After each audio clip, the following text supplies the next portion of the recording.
ఇది చూస్తే మీరు హైడల్ ప్రాజెక్ట్ మొత్తం 2020 నాటికే పూర్తయ్యేది. ఈ రోజుటి వరకు ఇది పూర్తి కాలేదు కాబట్టి మినిమం 3,000 కోట్ల రూపాయల నష్టం వచ్చింది ఆపర్చునిటీ కాస్ట్. అది వచ్చుంటే ఒక 3,000 కోట్ల రూపాయలు ప్రభుత్వానికి ఆదా వచ్చేది.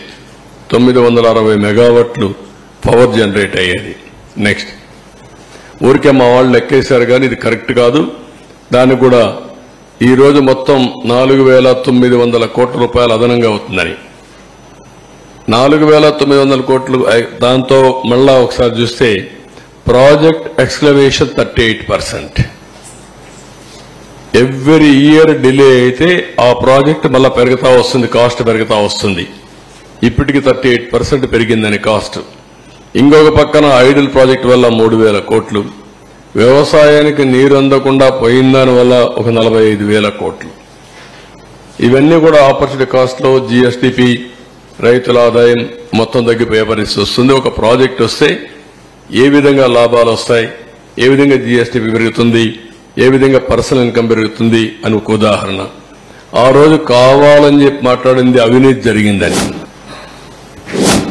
అవినీతి జరిగిందని ఎంక్వైరీల మీద ఎంక్వైరీలు వేశారు. ఎక్కడా వీళ్ళ మనుషులను బంధువుని పెట్టుకున్నాడు, కానీ ఎక్కడా ప్రూవ్ చేయలేకపోయాడు.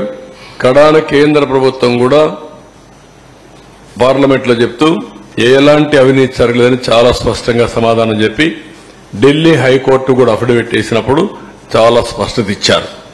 దీంట్లో ఏమాత్రం అవినీతి జరగలేదు, చాలా స్పష్టంగా క్లియర్ గా ఉందని చెప్పి చాలా క్లియర్ సర్టిఫికెట్ ఇచ్చే పరిస్థితికి వచ్చారు.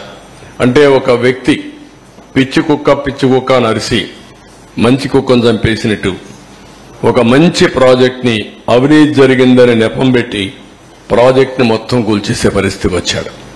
ఒక దుర్మార్గమైన చర్య ఇది. ఇది చూస్తే చాలా ఆవేదన, బాధ, ఓసారి ఇరిటేషన్, కోపం కూడా వస్తుంది.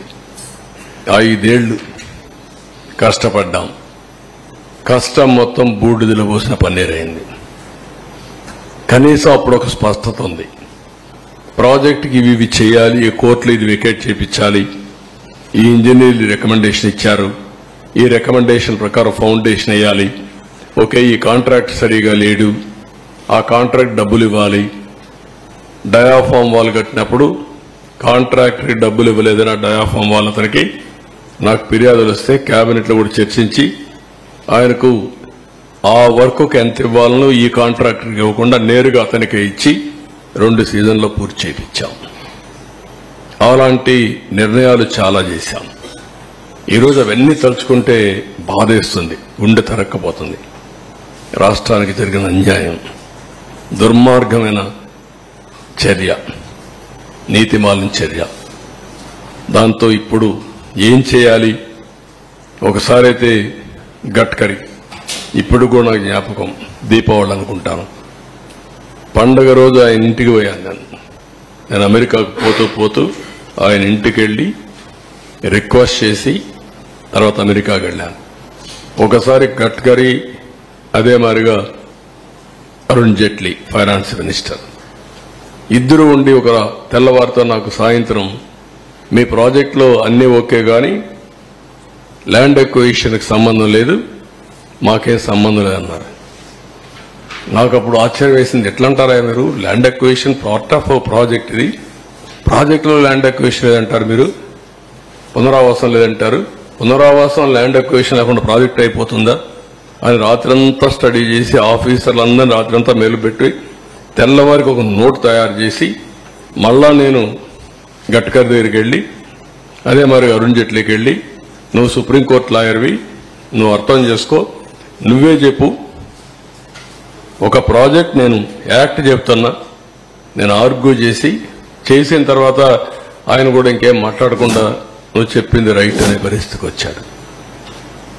అంటే ఎంత కష్టపడ్డాం, ఎంత శ్రమపడ్డాం, ఏ విధంగా ఒక్కొక్కరిని కన్విన్స్ చేశాం, ఎన్ని అవరోధాలని స్టెప్ బై స్టెప్ దాటుకుంటూ వచ్చాం, ఏ విధంగా పూర్తి చేసినాం అనుకున్నప్పుడు ఇప్పుడు జరిగింది చూసి చాలా బాధేస్తుంది. రాష్ట్ర ప్రజలందరూ అర్థం చేసుకోవాల్సిన అవసరం ఉంది. ఈ ప్రాజెక్ట్ని పూర్తిగా సర్వనాశనం చేయడానికి వైఎస్ఆర్ కాంగ్రెస్ పార్టీ అహంభావంతో జగన్ చేసినటువంటి దుస్సాహసం. నేను ఆ వర్డ్ వాడుతున్నా, దుస్సాహసం. దాంతో ఈ విధంగా ఈ పరిస్థితి వచ్చింది. అందుకే నేను ఒక మాట చెప్పాను, అర్హత లేని వాళ్ళకి అధికారం వస్తే ఇవే జరుగుతాయి. ముఖ్యమంత్రిగా కాదు, రాజకీయాలకి అర్హత లేని వ్యక్తులు. అది ప్రజలందరూ అర్థం చేసుకోవాల్సిన అవసరం ఉంది. ఒకరిద్దరు వచ్చి ఆంబోతుల మారిగా మాట్లాడచ్చు, మమ్మల్ని విమర్శించవచ్చు. అది కాదు ఇక్కడ ఇష్యూ. ఎవడైనా సరే, బుద్ధి జ్ఞానం ఉండేవాడు ఎవడైనా సరే ఆలోచించాలి.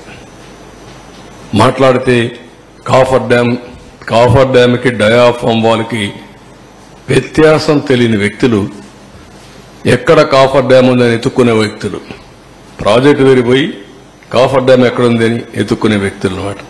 అన్ని ప్రాజెక్టులు కాఫర్ డ్యాములు ఉన్నాయి అని మాట్లాడే వ్యక్తులు ఇది కట్టలేదు అది కట్టలేదు అంటారు.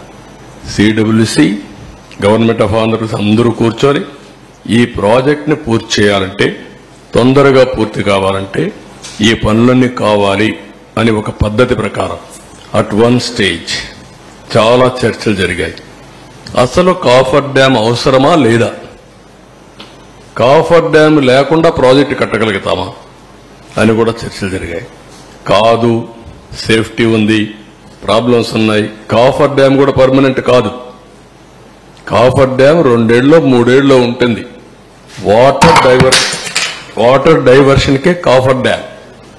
ఆ డైవర్షన్ ఒక 2 ఏళ్ళలో అది కూడా వీక్ అవుతుంది. తర్వాత అది కూడా దాని లైఫ్ కూడా ఒక 4-5 ఎన్నేళ్ళండి ఇది? 3 years 4 years? 3 to 4 years అంతే. కాఫర్ డ్యామ్ లో 3 to 4 years. అంత లోపల డయాఫామ్ వాళ్ళు వేసుకుని దానిపైన ఈసీఆర్ఎఫ్ కట్టి మొత్తం పూర్తి చేస్తే స్టెబిలైజ్ అయిపోతుంది ప్రాజెక్ట్. ఇది బాధాకరమైన సంఘటన. అందుకే ఫస్ట్ పేపర్ అతి సున్నితమైన ప్రాజెక్ట్, రాష్ట్రానికి జీవనాడి. ప్రజలకి ఈ ప్రాజెక్టు పూర్తయింటే చాలా సౌత్ ఇండియాలో నీటి సమస్య అనేది లేకుండా చేయడమే కాకుండా వేరే రాష్ట్రానికి మనం నీళ్లు ఇచ్చే పరిస్థితి వచ్చేది. అటు తమిళనాడుకు తాగునీరు కానీ, ఒకవేళ తెలంగాణకు నీళ్లు ఇచ్చే పరిస్థితి వచ్చేది. నేరుగా నాగార్ సరస్సు తీసుకుపోగలిగితే లెఫ్ట్ మెయిన్ కెనాల్ ద్వారా గ్రావిటీతో తెలంగాణకు నీళ్లు వస్తాయి. ఒకప్పుడు తెలంగాణలో నేను ముఖ్యమంత్రిగా ఉన్నప్పుడు మీరు చూస్తే లెఫ్ట్ మెయిన్ కెనాల్ నల్గొండకు వచ్చి, ఖమ్మానికి వచ్చి, ఇక్కడ తిరువూరుకు వచ్చి, అక్కడి నుంచి నూజివీడుకు వచ్చి ఈ తింతరపూడి వరకు ఈ ఏరియా అంతా వచ్చే నూజివీడు వరకు వచ్చేది. నేను ఒకేసారి డిఎస్పీలని, ఆర్డీఓల్ని మొత్తం ఎస్కార్టింగ్ పెట్టి వాటర్ పుష్ చేశాను. ఒక్కసారి నీళ్లు తీసుకురాగలిగాను. దానికి కౌంటర్గా నేను చింతలపూడి